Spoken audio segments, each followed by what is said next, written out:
Hello प्यारे बच्चों, स्वागत है आप सबको अपने प्यारे यूट्यूब चैनल ज्ञान की दुनिया वाले क्लासेस में। देखिए, आज की इस क्लास में हम लोग क्लास टेंथ के चैप्टर 1 हिंदी के चैप्टर 1। देखिए, यह कविता है जिसका नाम है क्या, राम नाम बिने बिरथु जग जन्मा। इसके ऑल ऑब्जेक्टिव को हम लोग इस क्लास में देखेंगे।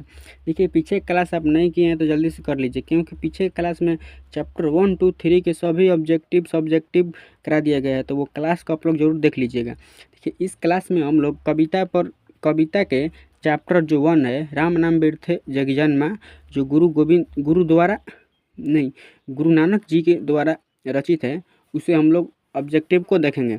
देखिए, अभी तक चैनल को सब्सक्राइब नहीं किया है तो चैनल को सब्सक्राइब कर लीजिए, क्योंकि इस चैनल पर आप सभी लोगों को बिहार बोर्ड 2026 एग्जाम की तैयारी बेहतरीन ढंग से कराई जाएगी।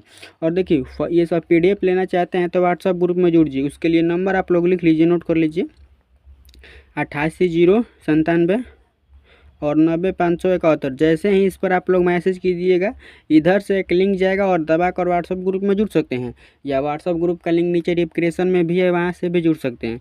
तो चलिए बिना देर के क्लास को शुरू करते हैं। देखिए, हम लोग का पहला नंबर क्वेश्चन है, इसको थोड़ा छोटा कर लेते हैं। देखिए, पहला नंबर क्वेश्चन है कि रही रस किसकी रचना है। देखिए, रही रस जो है वो गुरुनानक की रचना है। ऑप्शन नंबर बी इसका राइट आंसर हो जाएगा। चलिए आगे क्वेश्चन को देखते हैं। देखिए, क्वेश्चन को हम लोग थोड़ा हाल ही देखें, क्योंकि ये रिवीजन हो रहा है, रिवीजन जल्द जल्द हो जाएगा। पढ़े नहीं है तो आप लोग इस पढ़ भी सकते हैं अच्छे तरीके से। देखिए, वाणी कब 20 के समान हो जाती है।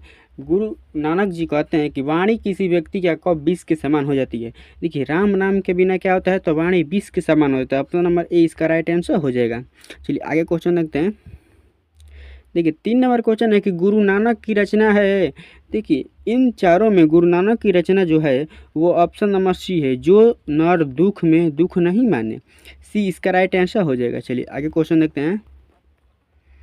देखिए, 4 नंबर क्वेश्चन है कि सिख धर्म का प्रवर्तक किसने किया। देखिए, जो सिख धर्म का प्रवर्तक का मतलब होता है सबसे पहले उसको बनाया किसने, तो गुरु नानक जी ने बनाया। ऑप्शन नंबर ए इसका राइट आंसर हो जाएगा, गुरु नानक। चलिए आगे क्वेश्चन को देखते हैं। देखिए, 5 नंबर क्वेश्चन है कि गुरु नानक का जन्म स्थान है। देखिए, गुरु नानक जी का जन्म हुआ था तलवंडी ग्राम में हुआ था। बी राइट आंसर हो जाएगा। तो ये क्वेश्चन का आप लोग याद रखिएगा। चलिए आगे क्वेश्चन है, 6 नंबर क्वेश्चन है कि गुरु नानक का जन्म स्थान कहाँ होता है। देखिए, जहाँ पर गुरु नानक जी का जन्म हुआ था उस स्थान को हम लोग नानकाना साहब से जानते हैं। वह स्थान नानकाना साहब से प्रसिद्ध है। तो ऑप्शन नंबर डी इसका राइट आंसर हो जाएगा। चलिए आगे क्वेश्चन देखते हैं। देखिए, 7 नंबर क्वेश्चन है कि गुरु नानक के पिता थे। देखिए, गुरु नानक के पिता कौन थे, इनका नाम बताइए तो। देखिए, गुरु नानक के पिता का नाम था कौलू चंद खत्री। ऑप्शन नंबर सी इसका राइट आंसर हो जाएगा। चलिए आगे क्वेश्चन देखते हैं। देखिए, 8 नंबर क्वेश्चन है, गुरु नानक के माता का क्या नाम था। देखिए, गुरु नानक का माता का नाम क्या था, तो तृप्ता था। Option number A right answer हो जाएगा, तृप्ता नाम था। चलिए आगे देखते हैं। 9 नंबर क्वेश्चन है कि सिख धर्म के प्रवर्तक थे। देखिए, सिख धर्म के प्रवर्तक गुरु नानक जी ही थे। तो 20 इसका राइट आंसर हो जाएगा। चलिए आगे क्वेश्चन है। देखिए, 10 नंबर क्वेश्चन है कि किस मुगल सम्राट से गुरु नानक जी की भेंट हुई थी। देखिए, कौन से मुगल सम्राट थे जिनकी भेंट गुरु नानक जी से हुई थी, तो वो बाबर से भेंट हुई थी। बाबर की भेंट किससे हुई थी, तो गुरु नानक जी से हुई थी। डी इसका राइट आंसर हो जाएगा। चलिए आगे क्वेश्चन देखते हैं। आगे क्वेश्चन है कि गुरु नानक की रचनाओं का संग्रह किसके द्वारा किया गया है। देखिए, गुरु नानक ने जितने भी रचनाएं किए हैं उन सबको एक ठाई किसने किया है, अर्थात संग्रह किसने किया है, तो गुरु अर्जुन देव ने किया है। और गुरु अर्जुन देव सिख संप्रदाय के 5वें गुरु भी है, यह भी आप लोग याद रखिएगा। चलिए आगे देखते हैं।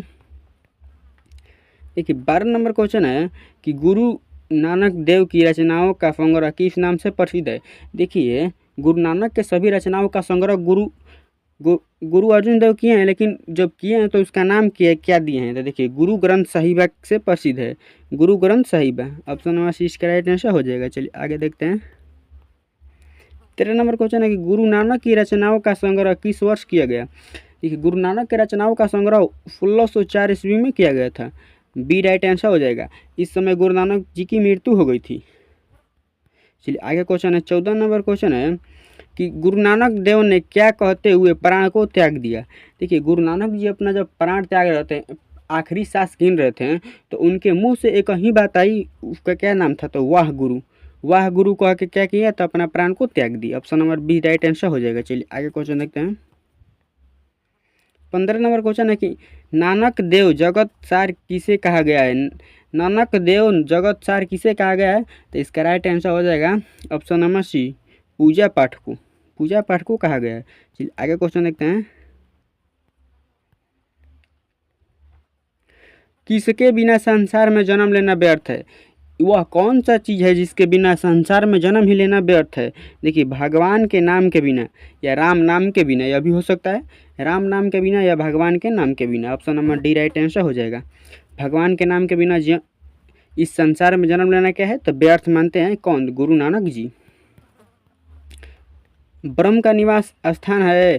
देखिए, ब्रह्म का निवास स्थान किसी मंदिर और मस्जिद में नहीं है, जंगल तीर्थ में नहीं है, संत हृदय में है। ऑप्शन नंबर डी इसका राइट आंसर हो जाएगा, संत हृदय। चलिए आगे क्वेश्चन देखते हैं।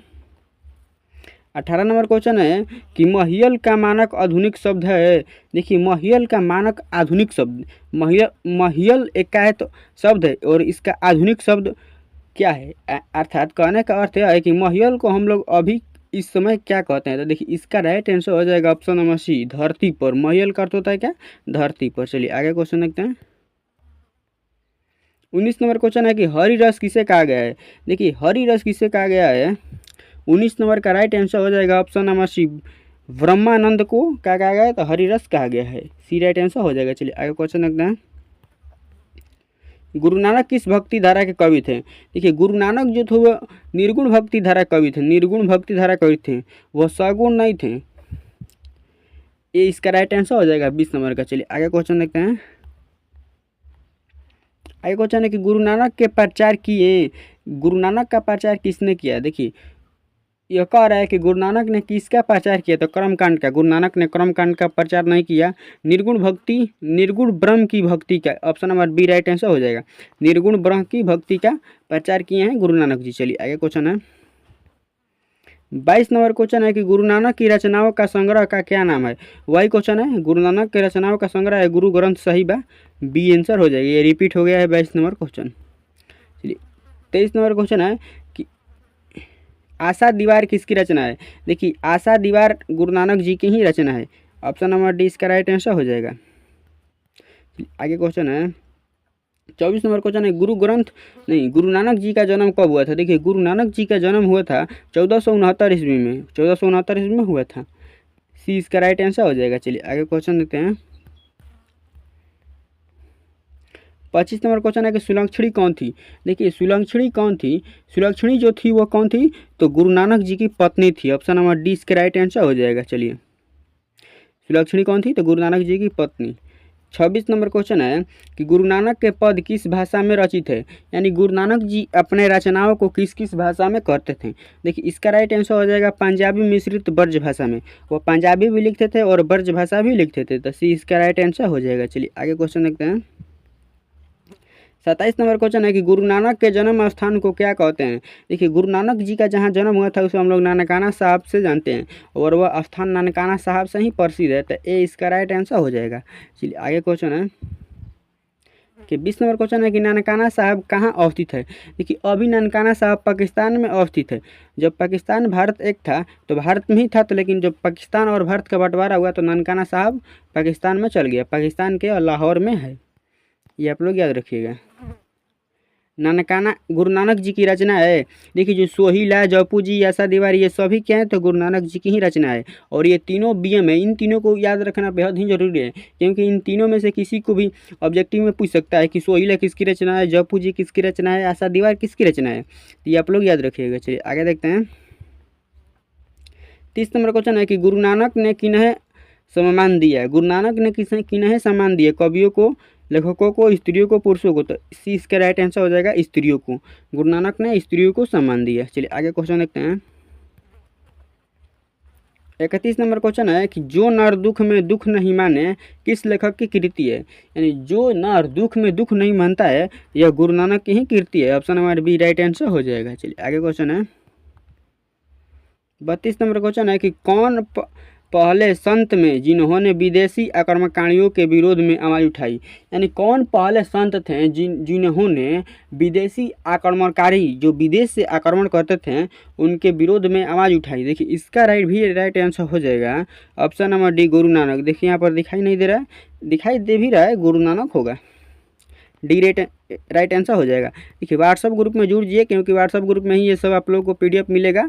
पीडीएफ लेना चाहते हैं तो व्हाट्सअप ग्रुप में जल्दी से जुड़िए। ये सब मैं नंबर शुरू में दिया था, उससे भी जुड़ सकते हैं, या लिंक भी नीचे डिस्क्रिप्शन में, वहाँ से जुड़ के कोई भी पीडीएफ ले सकते हैं जिस क्लास हो चुका है। चलिए क्लास को यहीं पर समाप्त करते हैं। देखिए ज़्यादा समय भी नहीं लगा। कितना समय लगा? मात्र 10 मिनट लगा। कितना समय लगा? देखिए मात्र 10 मिनट लगा और हम लोगों का एक चैप्टर का ऑल ऑब्जेक्टिव ख़त्म हो गया। अगर आप लोग दूसरे के वीडियो को देखेंगे तो क्या हो जाएगा कि बहुत समय लेंगे, केवल प्रचार करने में आधा से अधिक समय लगाते हैं। तो यही बात है, आप लोग जुड़े रहिए हमारे साथ।